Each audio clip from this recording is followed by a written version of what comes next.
വിഴിഞ്ഞം പോർട്ടുമായി ബന്ധപ്പെട്ട് ഞെട്ടിക്കുന്ന കുറച്ച് കാര്യങ്ങൾ പുറത്തേക്ക് വന്നിട്ടുണ്ടല്ലോ. അതിന്റെ വയലേഷൻസുമായി ബന്ധപ്പെട്ടിട്ടാണ്. അതും ദിവ്യ എസ് അയ്യരുമായി ബന്ധപ്പെട്ടുള്ള ചില കാര്യങ്ങളാണ് പുറത്തു വന്നിട്ടുള്ളത്. ഇതൊക്കെ ശരിയാണോ? അതോ ദിവ്യ എസ് അയ്യരെ ഒരു പക്ഷം ചേരാത്തതുമായി ബന്ധപ്പെട്ടുള്ള വിഷയങ്ങളാണോ? അല്ല, ഇതിലങ്ങനെ പക്ഷം ചേരലോ വെറുതെ അവരെ ഗ്ലോറിഫൈ ചെയ്യലോ രാവിലെ വന്ന് മറ്റേ ഏതെങ്കിലും മാധ്യമങ്ങൾ ചെയ്യുന്ന പോലെ പെയിന്റ് അടിക്കലോ ഒന്നും നടക്കില്ല. കാരണം ഇത് കൃത്യമായിട്ടുള്ള രേഖയുണ്ട്. ആ രേഖകൾ ഞെട്ടിക്കുന്ന കാര്യങ്ങളാണ് പ്രേക്ഷകരോട് നമുക്ക് ഈ വീഡിയോയിലൂടെ പറയാനുള്ളത്. അതിന്റെ പ്രധാനപ്പെട്ട കാര്യം വിഴിഞ്ഞം പോർട്ടും അതുപോലെ തന്നെ നമ്മുടെ അദാനിയുടെ AVPPL എന്ന് പറയുന്ന കമ്പനിയും തമ്മിലുള്ള കരാറുണ്ടായല്ലോ. ആ കരാർ വ്യവസ്ഥകളിൽ വലിയ ലംഘനമാണ് അദാനി നടത്തിയിട്ടുള്ളതെന്നാണ്.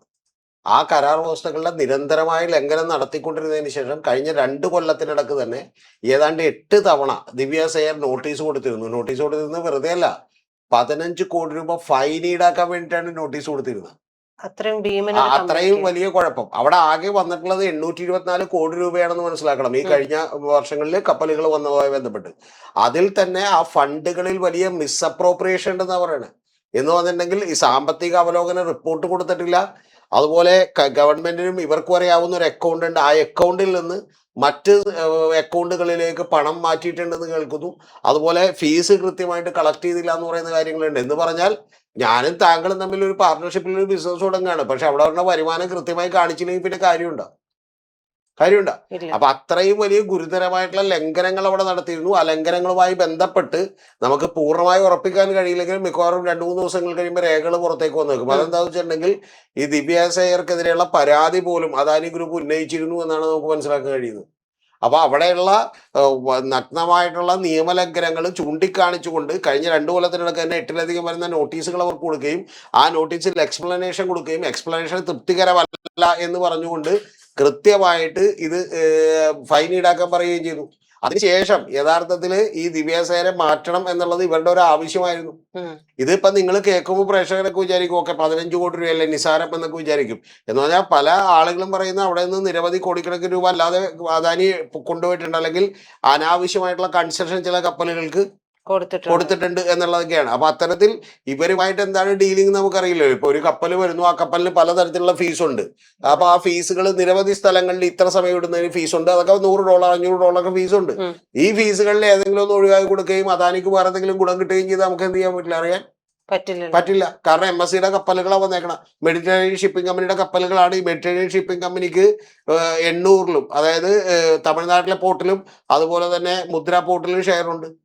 അപ്പൊ അവിടെ എന്തെങ്കിലും ചെയ്താലും കൂടുതൽ ചിലപ്പോൾ പണം കൊടുത്താലോ വേറെ എന്തെങ്കിലും ബെനിഫിറ്റ് കൊടുത്താലോ നമുക്കറിയാൻ പറ്റില്ല. അപ്പൊ അത്തരത്തിലുള്ള നിയമലംഘനങ്ങൾക്കെതിരെ കർശനമായിട്ടുള്ള നടപടിയെടുത്തിരുന്നു ദിവ്യ സയ്യർ എന്നുള്ളതാണ് നമുക്ക് മനസ്സിലാക്കാൻ കഴിയുന്നത്. ദിവ്യ സയ്യർ നടപടിയെടുത്തിരുന്നു എന്ന് പറയുമ്പോൾ നിങ്ങൾ മനസ്സിലാക്കേണ്ട ഒരു കാര്യമുണ്ട്.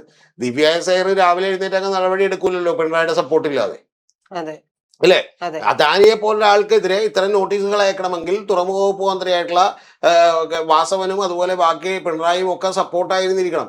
അപ്പൊ യഥാർത്ഥത്തിൽ കഴിഞ്ഞ ഗവൺമെന്റിനെ മാറ്റാൻ പോലും, അതായത് ഇവരെ മാറ്റാൻ ശ്രമിച്ച നടക്കില്ലല്ലോ, ഗവൺമെന്റ് മാറിയാലേ മാറുള്ളൂ. അപ്പൊ ഗവൺമെന്റിനെ മാറ്റാൻ പോലും അദാനിക്ക് താല്പര്യമുണ്ടായിരുന്നു എന്ന് വേണം നമുക്ക് ഇതിൽ നിന്ന് മനസ്സിലാക്കാൻ. ഈ പശ്ചാത്തലത്തിൽ നിന്നുകൊണ്ട് വേണം മറ്റേ സതീശന്റെ മംഗലാപുരം യാത്രയൊക്കെ കാണാൻ. അപ്പൊ യഥാർത്ഥത്തിൽ ഇതിനപ്പുറത്തേക്കുള്ള ഒരു കാര്യം എന്ന് പറഞ്ഞാൽ ഇത് കണ്ടിന്യൂസ്ലി ഇതിന്റെ ഏറ്റവും വലിയ തടസ്സം എന്ന് പറയുന്നത് ഈ 15 കോടി രൂപയോ അല്ലെങ്കിൽ അവിടെയുള്ള ഈ പറയുന്ന 8ഓളം വരുന്ന കത്തുകളോ ഒന്നുമല്ല. അവിടെയുള്ള ഏറ്റവും പ്രധാനപ്പെട്ട കാര്യം എന്ന് പറഞ്ഞാൽ ഒരാള് നമ്മൾ ഈ ലീഗലി നിയമപരമായിട്ട് ഇത്തരത്തിൽ ഈ എഗ്രിമെന്റ് വയലേറ്റ് ചെയ്യുന്നുണ്ടോ എന്ന് നോക്കുന്നുണ്ട് എന്ന് പറഞ്ഞാൽ തന്നെ അത് അവർക്ക് വലിയ ബുദ്ധിമുട്ടാണ്. കാരണം സാധാരണ പോർട്ടുകളിലോ അല്ലെങ്കിൽ BJP ഭരിക്കുന്ന സംസ്ഥാനങ്ങളിലോ അത്തരത്തിലുള്ള ഒരു കാര്യം അദാനി ഫേസ് ചെയ്തില്ല. കേന്ദ്ര ഗവൺമെന്റ് പോലും ഫേസ് ചെയ്തില്ല. അപ്പൊ സ്വാഭാവികമായിട്ടും കേരളത്തിൽ മാത്രം ഇത്ര വലിയ പ്രതിസന്ധികൾ രൂപപ്പെടുന്നു, ഇത്ര പ്രശ്നമുണ്ടാകുന്നു എന്ന് പറയുമ്പോഴത്തേക്കും അത് അവർക്ക് വലിയ ബാധിക്കുന്ന ഒരു കാര്യമാണ്. യഥാർത്ഥത്തിൽ ഇപ്പൊ കഴിഞ്ഞ ദിവസങ്ങളിൽ നമ്മുടെ ഞാൻ വിചാരിക്കുന്നത് ശൈല ടീച്ചർക്കടക്കം തെറ്റുപറ്റി. കേന്ദ്ര കമ്മിറ്റി അംഗമാണ്. അവരും പോലും പറഞ്ഞേക്കണത് ഇതൊക്കെ സാധാരണ ഉണ്ടാകുന്ന മാറ്റങ്ങളല്ലേ, അങ്ങോട്ട് പോയാൽ പോരെ എന്ന് ചോദിച്ചേക്കണ. ഓക്കെ, അപ്പൊ അതല്ല യാഥാർത്ഥ്യതല്ലെന്ന് അറിയാവുന്നതുകൊണ്ടാണ് കഴിഞ്ഞ ദിവസം മറ്റേ നമ്മുടെ കണ്ണൂർ ജില്ലാ സെക്രട്ടറി ആയിട്ടുള്ള KK രാഗേഷ് അടക്കം ഇവരെ മാറ്റിയത് ഇതിലുള്ള നിർബന്ധം കൊണ്ടാണ്. ഓക്കെ, ഗവൺമെന്റ് വേണമെങ്കിൽ മാറ്റാം, 3 കൊല്ലത്തിലധികമായി അവരവിടെ ഇരിക്കുന്നത്, മാറ്റണമെങ്കിൽ തെറ്റൊന്നുമില്ല. പക്ഷെ പ്രധാനപ്പെട്ട കാര്യം എന്താ, അവരിത്തരത്തിലുള്ള നിർബന്ധങ്ങൾ പിടിച്ചിരുന്നു എന്നുള്ളതാണ് ഒന്നാമത്തെ കാര്യം. രണ്ടാമത്തത് ഇപ്പോൾ വച്ചേക്കുന്ന ആളുകൾ വലിയ ആരോപണമുള്ളത് രത്തൻ കേൽക്കറുമായി വലിയ പരിചയമുള്ള ജെറോമിക് ജോർജിനെയാണ്. ഈ ജെറോമിക് ജോർജും രത്തൻ കേൽക്കറും ഒക്കെ ആരുടെ നോമിനികളാണെന്നാണ് ആരോപണം വന്നത്? അദാനിയുടെ സ്വന്തം നോമിനികളാണെന്നാണ്. എന്ന് പറഞ്ഞാൽ നമുക്ക് 30 കൊല്ലം കഴിഞ്ഞ അവിടെ നിന്ന് 1% പൈസയാണ് കിട്ടാനുള്ളത്. ആ 1% തന്നെ 30 കൊല്ലത്തെ ടേൺ ഓവറിലും കാര്യങ്ങളിലും എന്തെങ്കിലും കൃത്യത കാണിച്ചാൽ അത് എന്ത് ചെയ്യാൻ പറ്റില്ല, അത് കിട്ടില്ല. മാത്രമല്ല ഇതിനിടയിൽ എത്രയോ കോടിക്കണക്കിന് രൂപയുടെ ഒരു വരുമാനം അദാനിക്ക് പോകുന്നുണ്ട്. പലപ്പോഴും നമുക്ക് കിട്ടേണ്ടത് പോലും തരാതെ ആയിരിക്കില്ല ഇവർ അല്ല, ചെയ്യുന്നുണ്ടാവുക. അങ്ങനെ തരാതെ ആയിരിക്കുമെന്ന് വേണമല്ലോ നമ്മൾ ഊഹിക്കാൻ. കാരണം ഇതിന്റെ കണക്കുകൾ കൊടുക്കുന്നില്ല, സാമ്പത്തിക അവലോകന റിപ്പോർട്ട് കൊടുക്കുന്നില്ല, മറ്റ് നിരന്തരമായിട്ട് ഇതിന്റെ പുറത്ത് വയലേഷൻസ് ഉണ്ടാകുന്നു. ആ വയലേഷൻസിന്റെ ഒക്കെ പുറത്താണ് 15 കോടി രൂപ ഫൈൻ ഈടാക്കണമെന്ന് പറഞ്ഞേക്കുന്നത്. അപ്പൊ ഇത്തരത്തിൽ ഇനി ഞാൻ വിചാരിക്കുന്ന ഒരു കാര്യം, ഞാനിപ്പോ താങ്കളോട് തുറന്നു പറയാം, ഒരു 2-3 ദിവസം കൂടി കഴിയുമ്പോൾ കുറച്ചും കൂടി ഡീറ്റെയിൽസ് കൂടി പുറത്തു വരാൻ സാധ്യത വരും. ആ സാധ്യത ഉണ്ടെന്നല്ല, വരും. അത് ഓരോരുത്തരും ക്രോസ് ചെക്ക് ചെയ്യുകയും ഡീറ്റെയിൽസ് എടുത്തുകൊണ്ടിരിക്കുകയും ചെയ്യാണ്. അപ്പൊ അതിന്റെ കാരണം എന്താ വെച്ചാൽ ഇത് വളരെ ഗുരുതരമായിട്ടുള്ള ഒരു കാര്യമാണുള്ളത്. അപ്പോഴാണ് നമ്മുടെ ഈ പറയുന്ന അസന്തുഷ്ടിയും അസംതൃപ്തിയൊക്കെ പ്രകടിപ്പിച്ചുകൊണ്ടിരിക്കുന്നത്. ഇപ്പൊ ഓക്കെ, അവരിപ്പോ ഒരു ഇത് ഷെയർ ട്രാൻസ്ഫർ ചെയ്യാനുള്ള ചർച്ച നടത്തി, അത് നമ്മൾ അറിയിച്ചില്ല, ഷെയർ ട്രാൻസ്ഫർ ചെയ്യാൻ പോകുന്നുള്ളൂ, നമ്മൾ അറിയിച്ചില്ല, കുഴപ്പമില്ല എന്നുള്ളത് പറയുമ്പോൾ പോലും നമ്മൾ മനസ്സിലാക്കേണ്ട ഒരു കാര്യമുണ്ട്. ഈ കഴിഞ്ഞവണ വി.ഡി. സതീശൻ മുഖ്യമന്ത്രി ഒന്ന് വാർത്താ സമ്മേളനം നടത്തിയപ്പോൾ അദ്ദേഹം അദാനിയെ ന്യായീകരിക്കുകയായിരുന്നു. അദാനി എന്താണ് തെറ്റ് ചെയ്തത്? ശരിക്കും ഷെയർ ട്രാൻസ്ഫർ നടത്തിയിട്ടില്ല, നടത്തുന്നതിന് മുമ്പ് നമ്മൾ അറിയിച്ചാൽ മതി എന്നാണ് പറഞ്ഞത്. വൈകുന്നേരം ചർച്ചയിൽ നോക്കുമ്പോൾ കോൺഗ്രസ്സുകാരൊക്കെ വന്നിരുന്നിട്ട്, രാജു പി നായരൊക്കെ വന്നിരുന്നിട്ട് പറയുന്നത് ഇത് തന്നെയാണ്, അദാനി അവിടെ ഒരു തെറ്റും ചെയ്തിട്ടില്ലെന്നാണ്. അതായത് ഒരു ഗവൺമെന്റ് തന്നെ അദാനി ഒരു തെറ്റും ചെയ്തിട്ടില്ലെന്ന് പറഞ്ഞുകൊണ്ടിരിക്കുകയാണ്. അപ്പോഴാണ് ഇത്തരത്തിലുള്ള വയലേഷൻസ് അവിടെ നടത്തിയിട്ടുണ്ടായിരുന്നു. 15 കോടി രൂപ ഫൈൻ ഈടാക്കാൻ പറ്റുന്നുണ്ട്, ആവശ്യപ്പെട്ടിട്ടുണ്ടായിരുന്നു എന്നുള്ള നോട്ടീസ് കൂടി വരുന്നത്. ഇതിനു മുമ്പ് ദിവ്യസേരുമായി ബന്ധപ്പെട്ട വിവരങ്ങളൊക്കെ കഴിഞ്ഞ ദിവസങ്ങളിലൊക്കെ വരികയുണ്ടായിരുന്നല്ലോ. ആ സമയത്തും പത്രസമ്മേളനം നടത്തുന്ന സമയത്തും വല്ലാതെ വെള്ളപൂശുന്ന മുഖ്യമന്ത്രിയാണ് നമ്മൾ കണ്ടുകൊണ്ടിരുന്നത്. അപ്പോ സ്വാഭാവികമായിട്ട് സാർ അന്ന് സംസാരിച്ചപ്പോഴും പറയുകയുണ്ടായി, ഈ മംഗലാപുരം യാത്ര ഇതിനെക്കുറിച്ചൊന്നും ഇതുവരെയും കൃത്യമായിട്ട് ഒരു മറുപടി പോലും മുഖ്യമന്ത്രി തന്നിട്ടില്ല. മാത്രമല്ല ഇത്രയധികം ആളുകൾ ചേർന്നുകൊണ്ട്, കോൺഗ്രസിന്റെ വക്താക്കൾ ആയിട്ടുള്ളവർ ചേർന്നുകൊണ്ട് ഇങ്ങനെ ന്യായീകരിക്കുമ്പോൾ സ്വാഭാവികമായും കോൺഗ്രസിനൊരു ഒരു തോന്നൽ വരണ്ടേ, ഇങ്ങനെ അമിതമായിട്ടുള്ള ഒരു ന്യായീകരണവും വിനയാവുന്നു. കോൺഗ്രസ് ഇവിടെ ഇല്ല. കോൺഗ്രസ് ഏതാണ്ട് കേരളത്തിൽ ഇപ്പൊ ഇല്ലെന്ന് നമുക്ക് പറയാം. നിങ്ങൾ ശരിക്കും ശ്രദ്ധിച്ചൊന്ന് നോക്കിക്കോ. ഇപ്പൊ ഈ സോഷ്യൽ മീഡിയ പ്രൊഫൈല് മൊത്തം നിങ്ങൾ നോക്കിക്കോ. ഒരു പ്രോ സംഘപരിവാർ നിലപാടെടുക്കുന്ന എല്ലാവരും ആരെ സപ്പോർട്ട് ചെയ്യുന്നതാണ്? കോൺഗ്രസിനെയാണ്. വി.ഡി. സതീശനെ സപ്പോർട്ട് ചെയ്യുന്നു. കോൺഗ്രസ് നമുക്ക് പറയാൻ പറ്റില്ല. കെ.സി. വേണുഗോപാലൊന്നും സപ്പോർട്ട് ചെയ്യുന്നില്ല, വി.ഡി. സതീശനെ സപ്പോർട്ട് ചെയ്യുന്നു. അടുത്തത് ആരെയാണ് സപ്പോർട്ട് ചെയ്യുന്നത്? യഥാർത്ഥത്തിൽ ഇനി വേറൊരു കാര്യം, ഇവിടുത്തെ ഒരു ഇപ്പൊ ജമാഅത്തെ ഇസ്ലാമി പോലുള്ള ഇസ്ലാമിസ്റ്റുകൾ ആരെ സപ്പോർട്ട് ചെയ്യുന്നു? വി.ഡി. സതീശനെ സപ്പോർട്ട് ചെയ്യുന്നുണ്ട്. പണമുള്ള സാമ്പത്തികമുള്ള വലിയ ചാനലുകൾ ആരെ സപ്പോർട്ട് ചെയ്യുന്നു? അതും വി.ഡി. സതീശനെ സപ്പോർട്ട് ചെയ്യുന്നു. എന്ന് പറഞ്ഞാൽ നമുക്ക് കാര്യം ഏതാണ്ട് ഒരു ചെറിയ കഞ്ഞിയും അച്ചാറും ഒക്കെ കഴിച്ച് ജീവിക്കുന്ന സാധാരണ മലയാളിക്ക് സാമാന്യ ബോധമുള്ള ഒരു കാര്യം മനസ്സിലാക്കാനുള്ളത്. ഇത് ഇങ്ങനെയെല്ലാം വരണമെങ്കിൽ 2 കാര്യങ്ങളേ ഉള്ളൂ. ഒന്ന് പ്രോ സംഘപരിവാർ, പ്രോ ബി.ജെ.പി നിലപാടെടുക്കുന്ന ആളുകൾ പോലും സതീശനെ സപ്പോർട്ട് ചെയ്യുന്നതാണ്. എന്തുകൊണ്ടാണ്?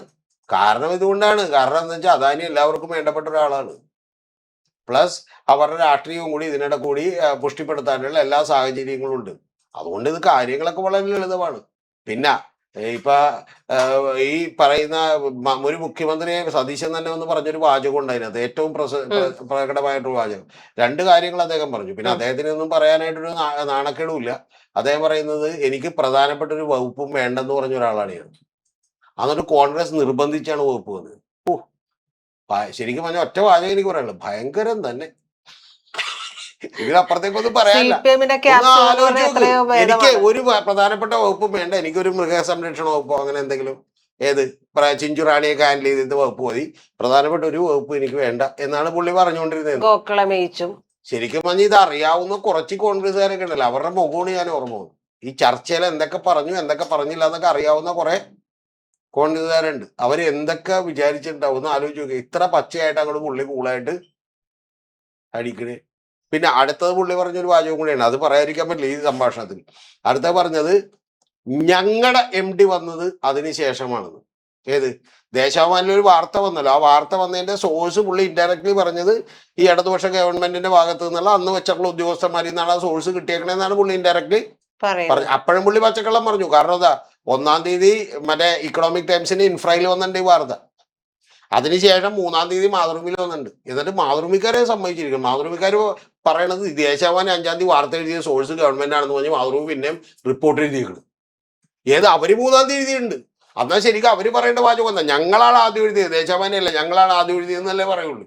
First on reporter, first on Asianet, first on Mathrubhumi, first on Manorama എന്നാണല്ലോ ഇവർ എന്ത് ചെയ്ത് പറയുന്നത്. അതായത് നമ്മൾ ഒരേ സമയം എല്ലാം കാണണം. നമ്മൾ 25 TV അടിച്ചിട്ട് എല്ലാം കാണണം. ആദ്യം ആരില്ല വന്നത്.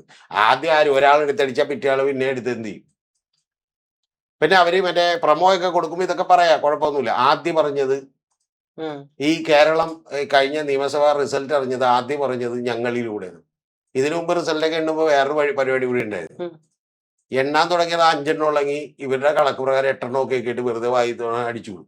അപ്പൊ മറ്റേവർ എന്താ വെച്ചാൽ ആദ്യം തുടക്കം കാണുന്നവൻ എന്ത് വെച്ചാൽ ഇപ്പുറത്ത് കാണുമ്പോൾ 5 സീറ്റിലെ ഫലം വന്നിട്ട് ഇപ്പുറത്ത് കാണുമ്പോൾ 8 സീറ്റിലെ ഫലം. ആഹാ, ഇതാണ് അപ്ഡേറ്റ് എന്നിരിക്കുക. ഇവിടെ 8 സീറ്റ് എണ്ണി തുടങ്ങിയിട്ടില്ല. ഇത് വെറുതെ കൈ തങ്ങിട്ട് അടിക്കണേണ്. പിന്നെ ആരെങ്കിലും ഉപയോഗിക്കുക.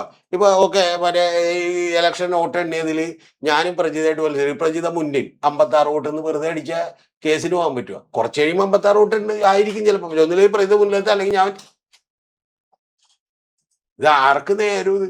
അതുകൊണ്ട് ഈ ഡയലോഗ് അടിക്കുക. സാർ, ഇതില് വേറൊരു വാർത്ത വരുന്നത്, അദാനി വിഴിഞ്ഞം പോർട്ട് പ്രൈവറ്റ് ലിമിറ്റഡിനോ സഹോദര സ്ഥാപനങ്ങൾക്കോ വിഴിഞ്ഞം തുറമുഖത്തിന്റെ 250 കിലോമീറ്റർ ചുറ്റളവിലുള്ള മറ്റൊരു തുറമുഖത്തിലും 25% ഓഹരി പങ്കാളിത്തം പാടില്ല. അപ്പൊ തൂത്തുക്കുടിയിൽ പൂർണ്ണാധികാരമുള്ള ഒരു കമ്പനി വിഴിഞ്ഞത്തിന്റെ തന്ത്രപ്രധാനമായിട്ടുള്ള ഓഹരികൾ കൈക്കലാക്കുന്നത് കരാർ ലംഘനമാകും എന്നുള്ള രീതിയിലൊക്കെ തോമസ് ഐസക്ക് ചർച്ചയിൽ വരുത്തിയിട്ടുള്ള ഒരു ആരോപണമാണ്. തോമസ് ഐസക്ക് പറഞ്ഞിട്ടുള്ളതാണ്. ഇതൊക്കെ ആരോട് പറയാനാണെന്നേ. അല്ലെ, പണ്ട് മറ്റേ എൻ്റെ ഒരു സുഹൃത്ത് മറ്റേ ചർച്ചയിൽ പങ്കെടുത്തപ്പോൾ മറ്റേ വേറൊരു ബിസിനസ് കൺസൾട്ടന്റ് ഉണ്ട്, പുള്ളി പറഞ്ഞ പോലെ അല്ല, മറ്റേ അദാനിക്കെതിരെ നടപടി എടുക്കുന്നില്ല, അവർക്കെതിരെയാണ് ഇവർക്കെതിരെ നടപടി എടുക്കുന്നില്ല എന്നൊക്കെ പറഞ്ഞു. അപ്പൊ പുള്ളിയുടെ ജൂനിയറാണ്. പുള്ളി വളരെ ഇന്ത്യ മുഴുവൻ അറിയപ്പെടുന്ന ഒരു കൺസൾട്ടന്റ് ആണ്, ബാംഗ്ലൂർ ഓഫീസുള്ള. അപ്പൊ പുള്ളി ഈ കട കയറി വരുന്നതാണ്. പുള്ളി കയറി വന്നിട്ട് ഉടനെ നിനക്ക് വല്ല തലക്ക് വല്ല കുഴപ്പമുണ്ടാന്ന് വെച്ച് ഇംഗ്ലീഷിൽ പുള്ളിയുടെ പേരിനോട്. കാരണം എന്നോട് ഇവൻ ആവേശത്തോടെ പറഞ്ഞോണ്ടിരിക്കുക. അപ്പൊ രതീഷോടാണ് ഇത് പറയണത്. രതീഷോട് ഇത് പറയേണ്ട ഒരു ആവശ്യമില്ല എന്ന് അവന് ചീത്ത പറഞ്ഞു പുള്ളി. അപ്പൊ എന്താ വെച്ചാൽ പുള്ളി ഇവൻ ശരിക്കും പറഞ്ഞാൽ എന്നെ ഒന്ന് എൻഗേജ് ചെയ്യിക്കാൻ വേണ്ടി മാത്രം സ്റ്റാർബക്സിൽ നിന്ന് പറഞ്ഞുകൊണ്ടിരുന്നതാണ്. അപ്പൊ പുള്ളി വന്നിട്ട് പറഞ്ഞു രതീഷോട് ഇത് പറയേണ്ട ആവശ്യമില്ല, കാരണം രതീഷ് അറിയാം അവരൊക്കെയാണ് ഇന്ത്യ ഭരിക്കണേന്ന്, പിന്നെ അവർക്കെതിരെ അവര് തന്നെ നടപടി എടുക്കും. കറക്റ്റാണ് ചോദ്യം. അവരൊക്കെയാണ് ഇത് എന്ത് ചെയ്യുന്നത്. അല്ലാതെ ഇപ്പൊ താങ്കൾ പറഞ്ഞ പോലെ ശരിയാണ്, 200 കിലോമീറ്റർ 250 ഒന്നുമില്ല. തൂത്തുക്കുടി പോർട്ടുമായിട്ടുള്ള വ്യത്യാസം അത്രേ ഉള്ളു. അപ്പൊ അവിടെയും ആരുണ്ട്? ഈ മറ്റേ മെറ്റീരിയൽ ഷിപ്പിംഗ് കമ്പനിക്ക് ഷെയർ ഉണ്ട്. അപ്പൊ ഇതൊരു കോൺഫ്ലിക്റ്റ് ഓഫ് ഇൻട്രസ്റ്റ് വരും. പക്ഷെ ഇത് ആരാണെന്ന് ഇത് എന്ത് ചെയ്യണത്? ഇപ്പൊ നിങ്ങൾ വിചാരിക്കണ്ട അദാനിയോട് ഇല്ല ഇനി മുതൽ നടത്തണ്ടെന്ന് ആരെങ്കിലും പറയും? അത് പറയാൻ പറ്റില്ല. പക്ഷെ ഒറ്റ കാര്യമുള്ളു, ആകെ നമ്മൾ പറയുന്ന ഒരു കാര്യം, ഈ കരാറിന്റെ വയലേഷൻസ് ഉണ്ടായെങ്കിൽ അത് ഗവൺമെന്റുകൾക്കും നമുക്കും പ്രയോജനകരമായ രീതിയിൽ നമുക്ക് കുറച്ച് ഡിമാൻഡ്സ് കൂടി വേണമെങ്കിൽ അവരുടെ അടുത്ത് വെക്കാം. ഉദാഹരണത്തിന് 1% എന്നുള്ളത് അല്ല, നിങ്ങൾ 30 കൊല്ലം കഴിയുമ്പോൾ 1.5% തന്നെ, അല്ലെങ്കിൽ 2% തന്നെ, അല്ലെങ്കിൽ 20 കൊല്ലം കഴിയുമ്പോൾ തന്നു കൊടുക്കണം എന്നൊക്കെ നമുക്ക് വേണമെങ്കിൽ പറയാം. ഒരു സർപ്ലോസ് അതിന് വെക്കാം, ഒരു ഈ പറഞ്ഞ പോലെ അഡീഷണൽ എഗ്രിമെന്റ് വെക്കാം എന്നൊക്കെ വേണമെങ്കിൽ പറയാം. അങ്ങനെ നമുക്ക് കുറച്ചുകൂടി ഒന്ന് വില പേശി നോക്കാം. അല്ലാതെ അദാനി ഇവിടെ നിന്ന് പോയിക്കോന്നും പറഞ്ഞിട്ട് ആറ്റ കൊടുത്ത് വിടാനൊന്നും പറ്റില്ല. അപ്പൊ അതൊന്നും ചെയ്യുമെന്നുള്ള അമിത പ്രതീക്ഷയൊന്നും വേണ്ട. മറ്റേ ബ്ലാക്ക് എന്ന് പറഞ്ഞ സിനിമ പറയുന്നില്ലേ, അതായത് കാണാതെ പോയ മുത്തച്ഛനെ ആരോ തിരിച്ചു കിട്ടുമ്പോഴത്തേക്കും ആ മറ്റേ മൂലക്കുരുവിന്റെ അസ്കിത കൂടി ഒന്ന് മാറ്റിയിട്ട് കിട്ടിയിരുന്നെങ്കിൽ നമ്മൾ വിചാരിക്കരുത് അത്ര അതിമോഹം പാടില്ല എന്ന് ലാല് പറയട്ടെ. അതുപോലെ തന്നെ നമ്മളത് വിചാരിച്ചാൽ മതി. പറ്റാവുന്ന കാര്യം ഇതൊക്കെയാണ്, അല്ലാതെ ഇതിനപ്പുറത്തേക്കൊന്നും കാര്യമില്ല. അതുകൊണ്ട് ഇനിയിപ്പോ എന്ത് ചെയ്യും? ഇനിയിപ്പോ അവിടെ നിയമലംഘനങ്ങളോ അതിന് നോട്ടീസ് കൊടുക്കലോ ഒന്നും ഉണ്ടാവില്ലല്ലോ.